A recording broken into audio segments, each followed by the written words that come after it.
അങ്ങനെ ഇന്ന് നമ്മളൊരു സിനിമയ്ക്ക് പോവാണ് കേട്ടോ. സിനിമയ്ക്ക് പോകാന്ന് പറഞ്ഞപ്പോൾ അപ്പുറത്തെ പറമ്പിൽ കാണുന്ന കാർ വരെ എടുത്തുകൊണ്ട് കൈ തന്നു അമ്മൂസ്. ഇപ്രാവശ്യം നമ്മൾ സിനിമയ്ക്ക് പോകുന്നത് മഞ്ചേരിയാണേ. നമ്മൾ കാണാൻ പോകുന്ന പടം നിലമ്പൂരില്ല. 6 മണിക്കാണ് മൂവി സ്റ്റാർട്ട് ചെയ്യുക. പോകുന്ന വഴിക്ക് അങ്ങനെ എന്തെങ്കിലും കഴിച്ചിട്ട് പോകാന്ന് വിചാരിച്ചു. കാരണം കുറച്ച് നേരത്തെ ഇറങ്ങി ഞങ്ങൾ. അങ്ങനെ ഓരോ ഷവായ കഴിക്കാൻ വേണ്ടി നിർത്തിയിട്ടോ. അങ്ങനെ അവിടെ നിന്ന് ഇറങ്ങി ഞങ്ങൾ ഇങ്ങനെ പോകുന്ന വഴിക്കാണ് ഈ ഒരു കാഴ്ച കണ്ടത്. ഇൻസ്റ്റാഗ്രാമിൽ ഫോളോ ചെയ്യുമെന്ന് വെച്ചതേ പേപ്പറിലൊക്കെ എഴുതി കാണിക്കുന്നത്. ഏതായാലും അവർക്കൊരു ബായ് കൊടുത്ത് നമ്മൾ അങ്ങനെ നേരെ തിയേറ്ററിലെത്തി. ടിക്കറ്റ് ഞാൻ ബുക്ക് ചെയ്തിട്ടാട്ടോ വന്നത്. അങ്ങനെതാ നമ്മുടെ ടിക്കറ്റ് കയ്യിൽ കിട്ടി. നമ്മൾ കാണാൻ വന്നത് ദി റൈഡ് എന്ന് പറഞ്ഞ ഈ ഒരു മൂവിയാണ് കേട്ടോ. അങ്ങനെതാ ഒരു 10 മിനിറ്റ് കഴിഞ്ഞപ്പോഴേക്കും നമ്മുടെ പടം തുടങ്ങി. പടത്തിനെ പറ്റി പറയാനാണെങ്കിൽ ഒരു അടിപൊളി ത്രില്ലർ പടം തന്നെ പറയാം. ഇന്ന് രാവിലെയാണ് ഞാൻ ഈ പടത്തിന്റെ റിവ്യൂ കാണുന്നത്. കണ്ട എല്ലാവരും നല്ല അഭിപ്രായം. അങ്ങനെ ഞാൻ ബുക്ക് ചെയ്ത് കയറിയതാട്ടോ. എന്തായാലും പറഞ്ഞ പോലെ തന്നെ വേറെ ലെവൽ. അതായത് ഒരു ഷെയർ ടാക്സിയിലേക്ക് 5 പേര് കയറുന്നു. ആ കാർ പോകുന്ന വഴിക്ക് എളുപ്പവഴി പിടിക്കാൻ വേണ്ടിയിട്ട് മറ്റൊരു വഴിക്ക് കയറും.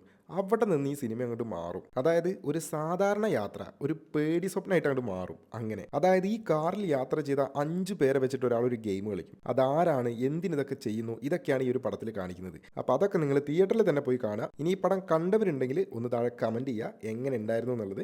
ഇനി കാണാത്തവരുണ്ടെങ്കിൽ നിങ്ങളുടെ തൊട്ടടുത്തുള്ള തിയേറ്ററിൽ ഈ പടം ഉണ്ടെങ്കിൽ ബുക്ക് ചെയ്ത് പോയി കണ്ട മക്കളെ മസ്റ്റ് വാച്ച്.